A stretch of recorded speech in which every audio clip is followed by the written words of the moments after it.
সমস্ত দর্শক বন্ধুদের জানাই নমস্কার। আজকে আবার নতুন করে এসেছি একটি নতুন পর্ব নিয়ে। সেটা হচ্ছে মিথুন রাশির ক্ষেত্রে শনিদেবের উদয় হওয়া এবং 6 তারিখ, এপ্রিলের 6 তারিখে শনিদেব নক্ষত্র পরিবর্তন করছে। এর কী প্রভাব মিথুন রাশির উপর পড়বে এবং কোন উপাচার করলে কিংবা প্রতিকার করলে এই রাশির জাতক জাতিকারা এই সময়ে আরও ভালো ফল পাবে। তবে মনে রাখবেন, গ্রহের গোচর সম্পূর্ণভাবে নির্ভর করে জাতকের গ্রহের অবস্থান এবং গ্রহের দশার উপর। আমরা যে ফল প্রকাশ করছি এটা আমাদের একটা প্রচেষ্টা মাত্র। ভিডিওটি শুরু করার আগে বলি, প্রিয় দর্শক বন্ধুরা, যদি আমার এই পরামর্শ সত্যিই কার্যকরী মনে হয় তাহলে আমার এই চ্যানেলটিকে অবশ্যই সাবস্ক্রাইব করবেন এবং পাশে থাকা বেল আইকনটি প্রেস করবেন। তাতে আমাদের সমস্ত ভিডিও আপনাদের কাছে সহজে পৌঁছে যাবে। মিথুন রাশির ক্ষেত্রে আজকের যে আলোচনা করব এটা কিন্তু প্রচণ্ড গুরুত্বপূর্ণ হতে যাচ্ছে। মিথুন রাশির জাতক জাতিকারা এটা চন্দ্র রাশি অনুসারে এই গোচরের ফলাফলটা দেখবেন। ন্যায়ের দেবতা, কর্মফল দাতা শনিদেব 17ই মার্চ 2024 উদয় হচ্ছে। অস্ত হয়েছিল এই কুম্ভ রাশিতে, আবার উদয় হচ্ছে কিন্তু এই কুম্ভ রাশিতে। এবং 6 এপ্রিল শনিদেব কিন্তু নক্ষত্র পরিবর্তন করছেন। এই 2024 শনিদেবের কিন্তু এটাই প্রথম নক্ষত্র পরিবর্তন। গুরুদেবের নক্ষত্র পূর্বা ভাদ্রপদ নক্ষত্রে শনিদেব কিন্তু গোচর করবে। শনিদেব এর আগে রাহুর নক্ষত্র ছিল, যেটা শতভিষা নক্ষত্র। সেই শতভিষা নক্ষত্র পরিবর্তন করে 6 এপ্রিল দুপুর 3:55 গুরুদেবের নক্ষত্রে প্রবেশ করবে। যখন কোনো বড় গ্রহ নক্ষত্র পরিবর্তন করে তখন কিন্তু তার প্রভাব আমাদের মানব সমাজের উপর বিশেষভাবে পড়ে। শনিদেবকে জ্যোতিষশাস্ত্রে বলা হয় বিষাদ, ক্রূর, এর সংজ্ঞা দেওয়া হয়েছে শনিদেবকে। কিন্তু শনিদেব হচ্ছেন কর্মের দেবতা এবং ন্যায়ের দেবতা। কালপুরুষ চক্রের শনিদেবের স্থান হচ্ছে 10ম ঘর, যেটা কর্মের ঘর, এবং একাদশ ঘর, যেটা কর্মের লাভের ঘর। সমস্ত মানবদেহের উপর শনিদেবের প্রচণ্ড গভীর প্রভাব থাকে এবং শনিদেবই কিন্তু সন্তুলন বজায় রাখে। এই কর্মের দেবতা আর ন্যায়ের দেবতা এই শনিদেব। 7ম ঘর অর্থাৎ তুলা রাশিতে শনিদেব কিন্তু উচ্চ হয় এবং মেষ রাশিতে শনিদেব নীচ হয়ে যায়।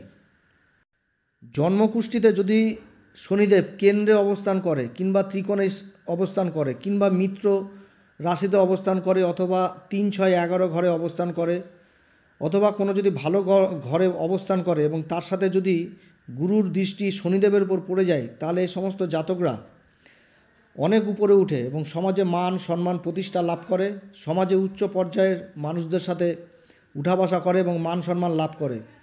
কিন্তু এই শনিদেব যদি আবার বিপরীতে অবস্থান করে তাহলে কিন্তু জাতকের জীবন খুব কষ্টদায়ী হয়। প্রত্যেকটা পদক্ষেপে কিন্তু বাধা প্রাপ্ত হয়।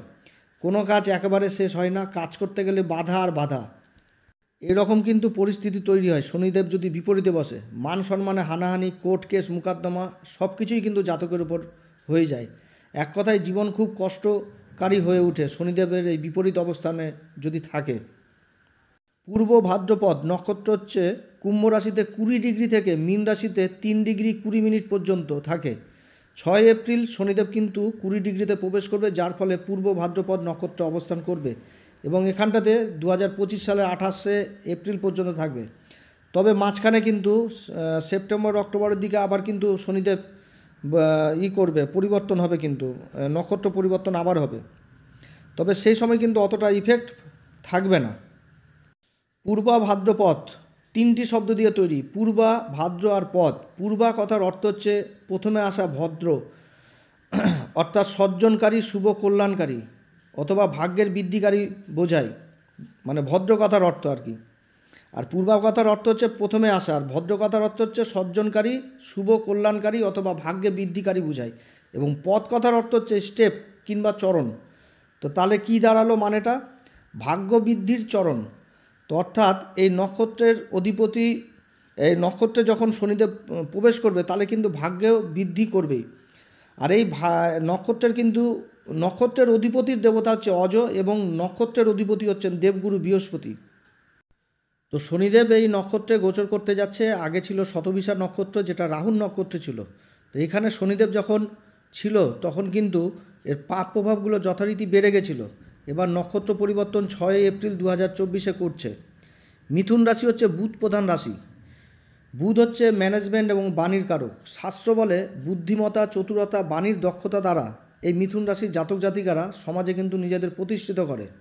রাশির অধিপতি বুধ, চতুর্থ ঘরের এবং রাশির মালিক এই বুধদেব যখন এই ঘরে বসে তখন কিন্তু ভদ্র নামক মহাপঞ্চপুরুষ রাজযোগ তৈরি করে। শনিদেব হচ্ছে বুধের পরম মিত্র। মিথুন রাশির ক্ষেত্রে শনিদেব হচ্ছে অষ্টম ঘর এবং ভাগ্যের ঘরের অধিপতি এবং এবং ভাগ্যের ঘরেই কিন্তু এখন বর্তমানে বসে রয়েছে মিথুন রাশির ভাগ্যের ঘরে বসে শনিদেব কিন্তু ভাগ্যের যথারীতি বৃদ্ধি করেছে, কিন্তু শনিদেবের যে 3টি দৃষ্টি সেই দৃষ্টিতে কিন্তু বিচ্ছেদ ঘটায়, অর্থাৎ যেখানে যেখানে 3টি দৃষ্টি পড়বে সেখানটাতে বিচ্ছেদ ঘটাবে। আর বর্তমানে শনিদেবের যা অবস্থা তাতে 3টি দৃষ্টি কিন্তু শত্রুদের ঘরে যে পড়ছে। প্রথম দৃষ্টি পড়ছে মেষ রাশির উপর, শত্রু রাশি। সপ্তম দৃষ্টি পড়ছে সিংহ রাশির উপর, সূর্যের সাথে শনিদেবের কিন্তু পরম শত্রু। এবং দশম দৃষ্টি পড়ছে বৃশ্চিক রাশির উপর, যেটা মঙ্গলদেব এর অধিপতি, এটাও কিন্তু শনিদেবের শত্রু। শনিদেবের তৃতীয় দৃষ্টি পড়ছিল গুরুদেবের উপর। মিথুন রাশিতে গুরুদেবের হচ্ছে ধনুরাশি পড়ছে সপ্তম ঘরে এবং কর্মের ঘরের কিন্তু অধিপতি হচ্ছে এই গুরুদেব, যেটা হচ্ছে মীন রাশি পড়ছে। এই অবস্থাতে গুরুদেব কিন্তু লাভের ঘরে বসে রয়েছে মেষ রাশির উপর, আর শনিদেবের কিন্তু তৃতীয় দৃষ্টি এই গুরুদেবের উপরই পড়ছিল, যার ফলে কিন্তু ভাগ্য যথেষ্ট মিথুন রাশির সাথ দিচ্ছিল, কিন্তু ইনকাম কিন্তু যথেষ্ট হচ্ছিল না, যেহেতু রাহুর নক্ষত্রে বসে দৃষ্টি দিচ্ছিল গুরুদেবের উপরে। কিন্তু এবার কিন্তু পরিবর্তন হতে যাচ্ছে। আবার অপরদিকে শনিদেবের কিন্তু সপ্তম দৃষ্টি মিথুন রাশির পরাক্রমের ঘর, যেটা সিংহ রাশি, সেই ঘরে পড়ছে এবং সপ্তম দৃষ্টি পড়ছে মিথুন রাশির যেটা ষষ্ঠ ঘর, রোগ রিপু ঋণের ঘর, বৃশ্চিক রাশি, সেটার অধিপতি কিন্তু মঙ্গলদেব। সেইখানটাতে কিন্তু এই শত্রু দৃষ্টিই পড়ছিল, যেহেতু শতবিশা নক্ষত্রে শনিদেব অবস্থান করছে। কিন্তু এবার কি হচ্ছে, এবার যখনই পূর্বা ভাদ্রপদ নক্ষত্রে শনিদেব অবস্থান করবে তখন কিন্তু এই দৃষ্টির মধ্যে একদম বিশাল পার্থক্য হয়ে যাবে। শতবিশাতে যখন রয়েছিল তখন কিন্তু আপনার ভাগ্য সাথ দিচ্ছিল, কনফিডেন্ট লেভেলটাও কিন্তু যথেষ্ট ছিল, কিন্তু ইনকাম জিনিসটা যথেষ্ট ছিল না। আপনি যথেষ্ট পরিশ্রম করছিলেন কিন্তু ইনকাম যথেষ্ট পাচ্ছিলেন না। ষষ্ঠ ঘরে বৃশ্চিক রাশি হওয়ার দরুন ব্যবসা পরিধি বা বিস্তার করার জন্য যথেষ্ট ঋণ না পাওয়া কিংবা কোনো রকম ঋণ পরিশোধ না করতে পারা, যেহেতু ইনকাম যথেষ্ট ছিল না আর কি। কিন্তু এবার সম্পূর্ণ আলাদা হচ্ছে শনিদেবের এই ফল। যখনই পূর্বা ভাদ্রপদ নক্ষত্রে প্রবেশ করবে তখন কিন্তু দৃষ্টির মধ্যে বিশাল পার্থক্য হবে।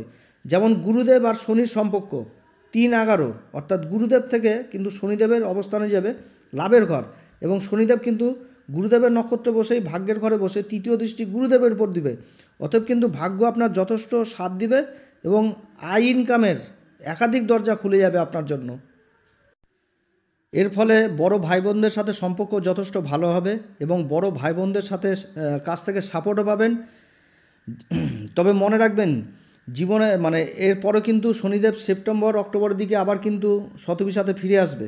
অষ্টমপতি হয়ে শনিদেব দশম ঘরে অষ্টমপতি হয়ে ভাগ্যের ঘরে বসে রয়েছে এবং ভাগ্যের ঘরের মালিক ভাগ্যের ঘরে বসে কর্মক্ষেত্রে কিন্তু প্রমোশন হবে। যারা সরকারি কাজকর্ম করেন তাদের কিন্তু প্রমোশনের বিশাল যোগ রয়েছে। শ্বশুরবাড়ির সাথে যাদের সম্পর্ক তিক্ততা হয়েছিল তাদের সম্পর্কও কিন্তু যথেষ্ট হবে। চামড়ার ব্যবসার সাথে যারা যুক্ত রয়েছেন, কয়লার ব্যবসার সাথে যারা যুক্ত রয়েছেন, কলকারখানার কাজে যারা যুক্ত রয়েছেন, ভূমি সংক্রান্ত কাজে যারা যুক্ত রয়েছেন, রাস্তাঘাটের কাজের সাথে যারা যুক্ত রয়েছেন, এই সমস্ত কাজে কিন্তু যথেষ্ট গতি বাড়বে এবং তার সাথে কিন্তু লাভের পরিমাণও বাড়বে। সপ্তম দৃষ্টি তৃতীয় ঘরে পড়ার দরুন আপনার পুরুষত্ব যথেষ্ট ভালো হবে, সমাজের নাম প্রতিপত্তি মান সম্মান এগুলো কিন্তু বৃদ্ধি পাবে। এবং যারা ঋণের জালে জর্জরিত ছিলেন, ঋণ কোনো রকমভাবে পরিশোধ করতে পারছিলেন না, এ সময় কিন্তু ঋণ শোধ করার সুযোগ পাবেন, কারণ যখনই আপনার ইনকাম বাড়বে তখনই কিন্তু এই সমস্যাগুলো সমাধান হবে। কর্মক্ষেত্রে একের পর এক গুপ্ত শত্রু তৈরি হয়েছিল, যারা ভিতরে আপনার ক্ষতি করছিলেন, আপনি টেরও পাচ্ছিলেন না। এই সমস্ত শত্রুরা এবার অনেকটা পিছনে সরে যাবে এবং আপনার ক্ষতি করার চিন্তা ভাবনা থেকে অনেকটা দূরে চলে যাবে এবং আপনার সাথে বন্ধুত্ব করার চেষ্টা করবে। সাংসারিক জীবনেও কিন্তু যথেষ্ট শান্তি ফিরে আসবে এই মিথুন রাশির ক্ষেত্রে। জীবনসঙ্গিনীর স্বাস্থ্যে যথেষ্ট উন্নতি হবে এবং জীবনসঙ্গিনীর যথেষ্ট সাপোর্ট পাবেন। যারা রিসার্চ জাতীয় শিক্ষা কিংবা মেডিকেল সেক্টরে জড়িত রয়েছেন, শনিদেবের এই নক্ষত্র পরিবর্তনে তাদের কিন্তু যথেষ্ট উন্নতি হবে। শিক্ষার ব্যাপারে যারা বিদেশে যাওয়ার চেষ্টা সফল হবে। মেডিকেলে যারা স্থায়ী কর্মচারী হিসাবে ছিলেন বা আছেন, তাদের কিন্তু প্রমোশন হওয়ার বিশাল সম্ভাবনা রয়েছে এবং বেতন বৃদ্ধি হওয়ার সম্ভাবনা রয়েছে এই সময়ে। যারা গলার অসুখ কিংবা পায়ের অসুখে ভুগছিলেন, গিটে গিটে ব্যথা যন্ত্রণায় ভুগছেন, তাদের কিন্তু যথেষ্ট ভালো থাকবেন এই সময়। এর সাথে যারা বিদেশে কর্মসূত্রে যাওয়ার চেষ্টা করছিলেন, তারা কিন্তু এই নক্ষত্র পরিবর্তনে যথেষ্ট লাভবান হবেন। অতএব যে অসুবিধাগুলি মিথুন রাশির ক্ষেত্রে শনিদেব আগের অবস্থানে ছিল, অর্থাৎ শতবিশাতে ছিল, সেই অবস্থান কিন্তু অনেকটাই কেটে যাবে এবং ভালো অবস্থায় কিন্তু ফিরে আসবে এই মিথুন রাশির জাতক জাতিকারা। এবার বলবো যে মিথুন রাশির জাতক জাতিকারা কোন উপাচার বা প্রতিকার করবে। মিথুন রাশির জাতক জাতিকাদের সহজ, একদম সহজ উপায়, সেটা হচ্ছে হনুমানজির আরাধনা করুন। হনুমানজির প্রত্যেক দিন হনুমান চল্লিশা পাঠ করুন। হনুমান চল্লিশা পাঠ করার আগে শ্রীরাম সীতার প্রণাম মন্ত্র অবশ্যই পড়বেন, তারপরে হনুমান চল্লিশা পাঠ করবেন এবং মঙ্গলবার করে হনুমানজিকে ভোগ অর্পণ করুন। যে কোনো জায়গায় মন্দির খুঁজুন, হনুমানজির মন্দির কোথায় আছে সেই জায়গাতে হনুমানজিকে সিঁদুর অর্পণ করুন এবং সেই সিঁদুর বাড়িতে নিয়ে এসে প্রত্যেক দিন কর্মক্ষেত্রে যাওয়ার আগে সেই সিঁদুরের ফোঁটা কপালে লাগিয়ে তারপরে বাড়ি থেকে বেরুন। দেখবেন আপনি কর্মে যথেষ্ট ভালো রেজাল্ট করবেন।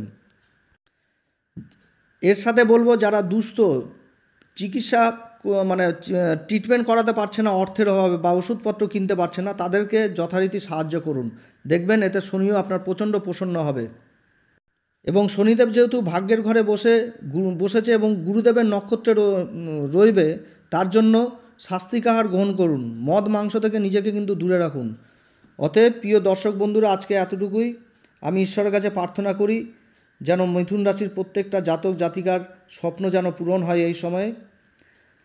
অতএব আজকে এতটুকুই। এরপরে আবার নতুন একটি পর্ব নিয়ে আসব। যদি আমার এই পরামর্শ সত্যি কার্যকরী মনে হয়, তাহলে আমার এই চ্যানেলটিকে অবশ্যই সাবস্ক্রাইব করবেন, পাশে থাকা বেল আইকনটি প্রেস করবেন, তাতে আমাদের সমস্ত ভিডিও আপনাদের কাছে সহজে পৌঁছে যাবে। নমস্কার, ধন্যবাদ।